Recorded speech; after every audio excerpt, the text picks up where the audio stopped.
বিএনপির সাথে ছল চাতুরি করে কোনো লাভ হবে না। নির্বাচনী রোডম্যাপ ঘোষণা করলো অন্তর্বর্তীকালীন সরকার। অন্তর্বর্তীকালীন সরকারকে যত ধরনের সহযোগিতা বিএনপি করে এসছে, তাকে সমর্থন দিয়ে এসেছে, কিন্তু কেন জানি মনে হচ্ছে রোডম্যাপ যেটি দিয়েছেন সেটি একটু প্রলম্বিত রোডম্যাপ। এইটা আমার মনে হয় সাধারণ মানুষের কাছে এটা একটা প্রশ্নবোধক চিহ্ন দেখা দিচ্ছে। কোনো উদ্দেশ্য আছে কিনা? আমরা খবরের কাগজ দেখছি, বিভিন্ন জায়গায় দেখছি যে জাতীয় নাগরিক কমিটি এই নামে একটি রাজনৈতিক দল করা হচ্ছে।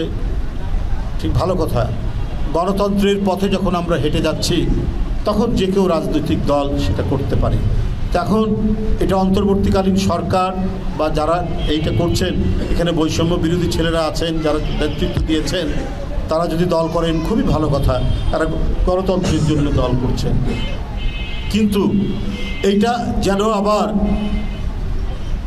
রাজকীয় দল হয়ে না ওঠে, এটা মাথায় রাখতে হবে। এবং রাষ্ট্রের পৃষ্ঠপোষকতায় কোনো দলকে গঠন করার প্রক্রিয়া যদি হয়, তাহলে যে ক্রেডিবিলিটি এই সরকারের, সেই ক্রেডিবিলিটি কিন্তু নষ্ট হবে।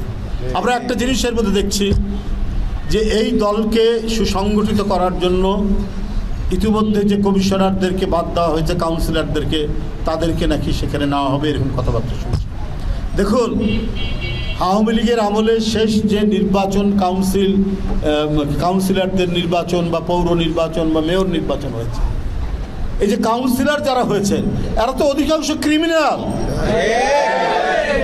এরা তো এই জুলাই আগস্টের বিপ্লবে এরা রিভলভার নিয়ে, এরা চাকু, ধারালো অস্ত্র, রামদা নিয়ে ছাত্রদেরকে আক্রমণ করেছে, অনেককে আহত করেছে।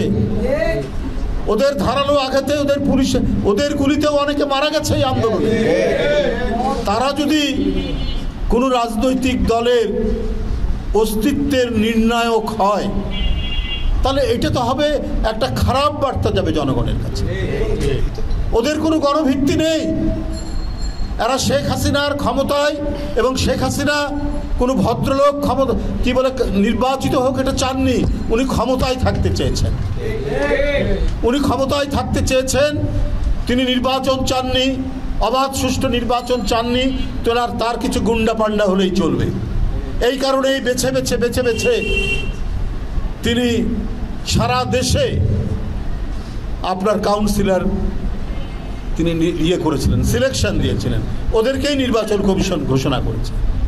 তারা যদি কোনো রাজনৈতিক দলে গিয়ে দল সংগঠিত করে, ওটা তো ক্রিমিনালদের সংগঠন হবে,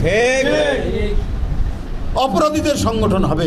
এবং যারা এই 4-5 মাস আগের এই তুমুল আন্দোলনের মাসুম বাচ্চাদেরকে যারা হত্যা করেছে শেখ হাসিনার নির্দেশে, শুধু শেখ হাসিনার আইন শৃঙ্খলা বাহিনী নয়, এই কাউন্সিলররাও সেইটার সাথে জড়িত ছিলেন।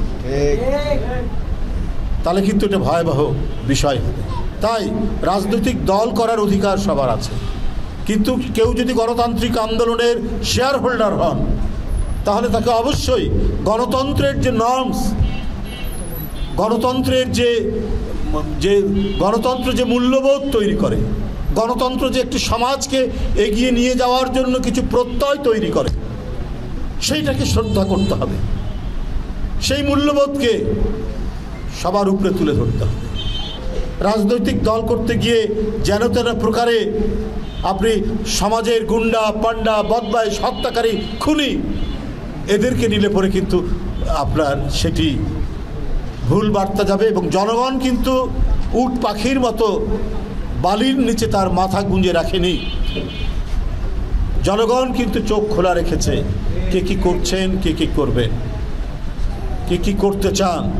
তাই আমি সকলকে বলি, যারা গণতান্ত্রিক আন্দোলনের পক্ষের মানুষ, তাদের দিক থেকে যদি কোনো ভুল হয় তাহলে বড় ধরনের খেসারত দিতে হবে। কারণ শেখ হাসিনা তিনি যে দেশে আশ্রয় নিয়েছেন, সেই দেশ থেকে অনেক তিনি ষড়যন্ত্র করছেন, চক্রান্ত করছেন। সেই দেশকে প্রভাবিত করে, সেখানকার মিডিয়াকে প্রভাবিত করে বাংলাদেশের বিরুদ্ধে অনেক অপতথ্য অপপ্রচার দিচ্ছে।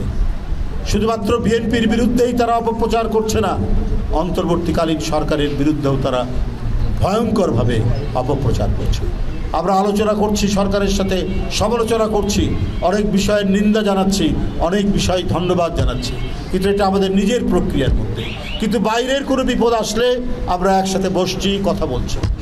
এই কারণে অন্তর্বর্তীকালীন সরকারকেও অত্যন্ত মেপে মেপে পা ফেলতে হবে।